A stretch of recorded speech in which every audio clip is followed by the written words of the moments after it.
Laura Koonsberg. Laura, what have you got to tell us? Good morning, Carrie. Well, I've just discovered that the Prime Minister, Boris Johnson, has tested positive for coronavirus. He's understood to have mild symptoms.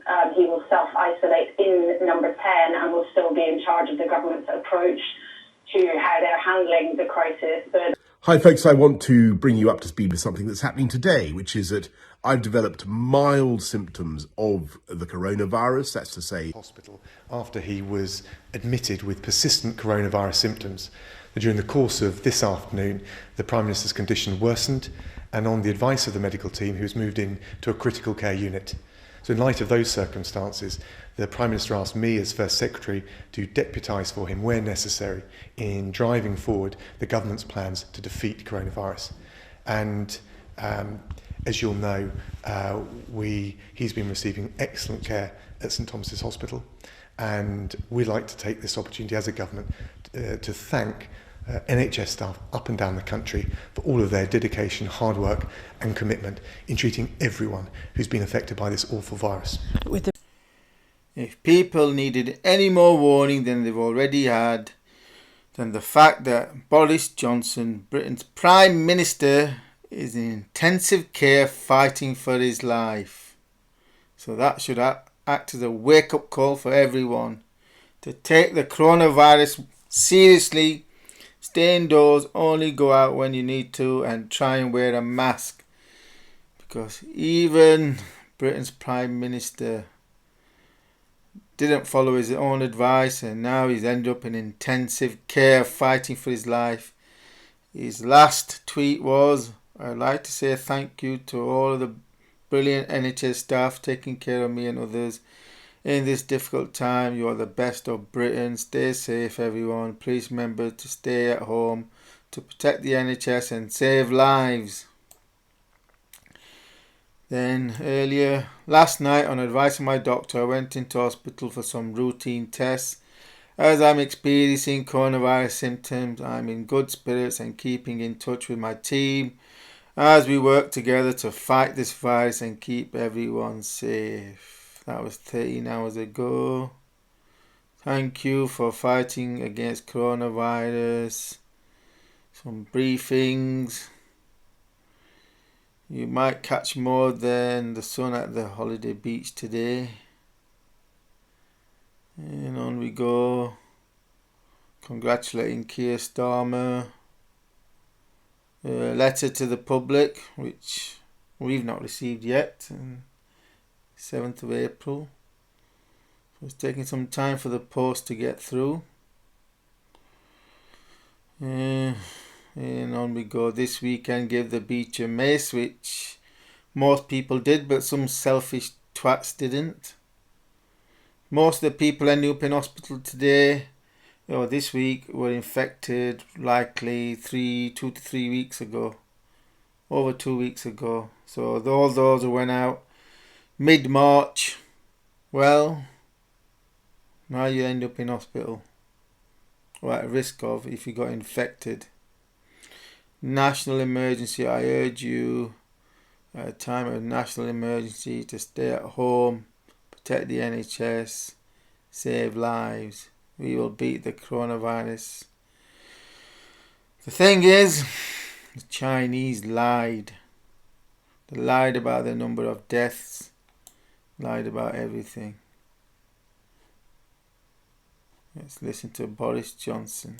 I still have one of the symptoms, a minor symptom of I still have a quick update from me on.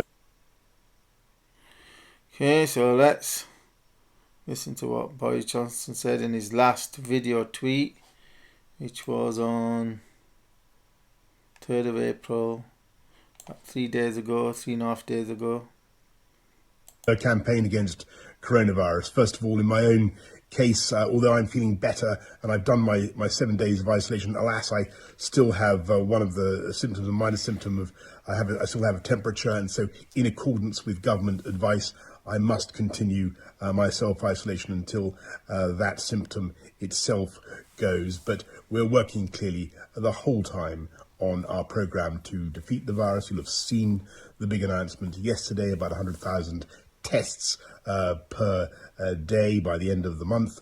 And I just want to say one crucial thing, one quick thing to everybody thinking about this weekend and what may be some fine weather, because I reckon a lot of people will be starting to think that this is all going on for quite a long time, and they'd rather be getting out there, and particularly if you've got kids in the household, everybody may be getting a bit stir crazy, and there may be just a temptation to get out there, hang out, and start to break the regulations. And I just urge you not to do that. Please stick with the guidance now. This country has made a huge effort, a huge sacrifice, done absolutely brilliantly well in delaying the spread of the virus. And let's stick with it now. I remember that incredible clapping again last night for our fantastic NHS. We're doing it to protect them and to save lives.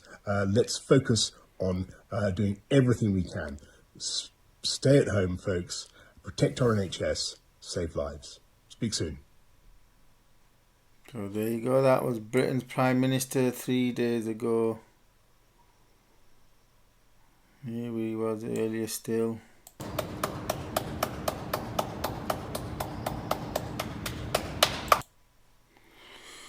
So folks, take the example from the top of the danger that COVID-19 presents. This was Boris Johnson, about 10 days ago. Let's see. Hear him once more from 10 days ago when he got first diagnosed. Hi folks, I want to bring you up to speed with something that's happening today, which is that I've developed mild symptoms of the coronavirus. That's to say, a temperature and a persistent cough. And on the advice of the Chief Medical Officer, I've taken a test that has come out positive. So if you're not heeding the advice, this is what you risk. You can be fit, healthy, without any comorbidities and still end up in hospital, intensive care. And the reports are that 90% of those who end up on ventilators don't get off them. So you got a lower probability of surviving being on a ventilator. I hope he gets better, but I don't know if you're on a ventilator.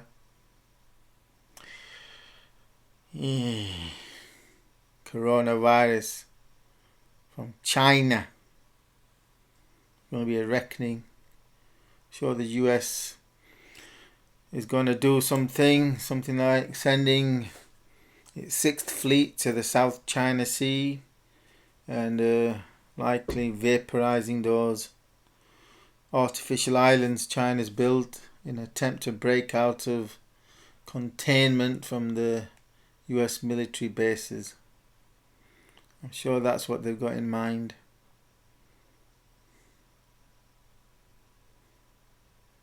Thank you, Mr. Boris Johnson, for your service.